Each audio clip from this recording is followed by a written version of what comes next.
तो आवाज आ रही है पीछे तक? तो पधारे हुए आदरणीय गुरुजनों, respected seniors and my loving juniors, एक बार सभी जोर से बोले जय भीम। एक बार और जय भीम। तो आज मैं आपको एक कविता के माध्यम से कुछ मेरी जो नाराजगी थी आप सभी से, उसी को बयां करूंगा। तो आप थोड़ा दिल थाम के बैठे।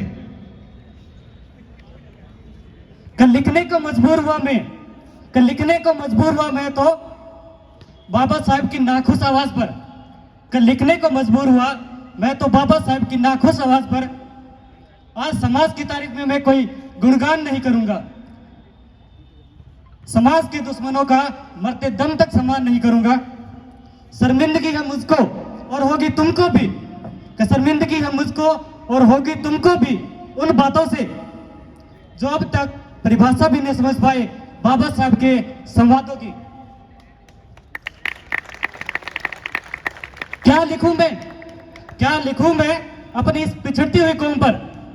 क्या लिखूं मैं अपनी इस पिछड़ती हुई कौम पर? है पिघलने को जो तत्पर जा बैठी है उस मोम पर। वैसे तो हो आजाद देश में तुम, वैसे तो हो आजाद देश में तुम, पर तुम्हारा कोई वजूद नहीं।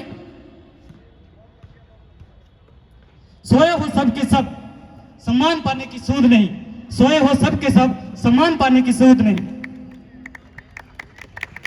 क्या इसीलिए बाबा साहब ने हमें आजादी का मतलब समझाया था? आप बाबा साहब के परम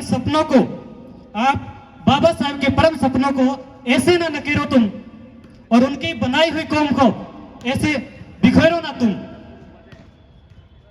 बाबा साहब की जीवन कहानी तो तुम भूल गए, बाबा साहब की जीवन कहानी तो तुम भूल गए, उनकी संघर्ष में वो जवानी तुम भूल गए। तुम स्वार्थी जरूर हो, अन्य कुछ और नहीं। तुम्हारा वजूद क्या है करते तुम कभी गौर नहीं। तुम स्वार्थी जरूर हो पर अन्य कुछ और नहीं। तुम्हारा वजूद क्या है करते तुम कभी गौर नहीं। अधिकारी नेता का ताज तुम्हारे सर पे नहीं, पूर्ण आजादी का स्वरूप साज अभी भी तुम्हारे घर पे नहीं। और एक बात सुनी होगी कि रोटी का कोई धर्म नहीं होता, और पानी की कोई जात नहीं, और जहां इंसानियत जिंदा होती है वहां मजहब की होती कोई बात नहीं।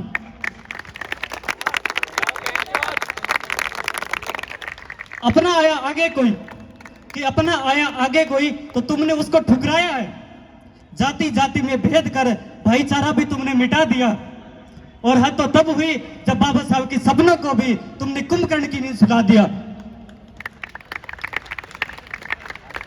और एक आखिर में ये शायर था कि बहुत अच्छा शायर है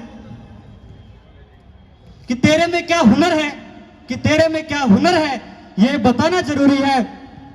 अगर तू जिंदा है तो जिंदा नजर आना जरूरी है।